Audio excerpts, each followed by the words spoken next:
Sungai Kim Kim di Pasir Gudang, Johor yang pernah mengejutkan negara dengan tragedi pencemaran bahan kimia 2 tahun lalu kembali tercemar. Bagi mengelak insiden sama yang menjejaskan ribuan pelajar dan penduduk sekitar Pasir Gudang berulang, Menteri Alam Sekitar dan Air Datuk Seri Tuan Ibrahim Tuan Man telah mengarahkan jabatan berkaitan termasuk Jabatan Alam Sekitar JAS menyiasat tumpukan air hitam yang didakwa mencemari sungai itu.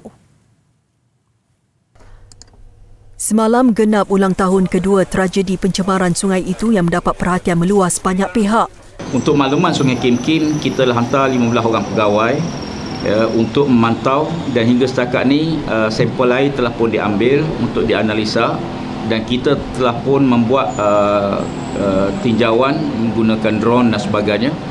Hingga setakat ni pencemaran tu dia tidak melibatkan pencemaran bau, hanya warna air saja hitam agak pekat. Tetapi pencemaran bau tidak berlaku pencemaran bau lah. Hingga setakat ni kita rasa kita boleh kawal pencemaran tersebut, insya-Allah. Jelasnya pencemaran itu disedari penduduk sejak 2 minggu lalu sebelum membuat laporan kepada JAS malam. Susulan itu pegawai JAS Johor turun padang mengambil sampel air sungai berkenaan untuk dianalisis. Keputusan ujian sampel air berkenaan dijangka diketahui esok. Tegas beliau, kementeriannya tidak akan kompromi dengan mana-mana pihak yang melakukan pencemaran berkenaan.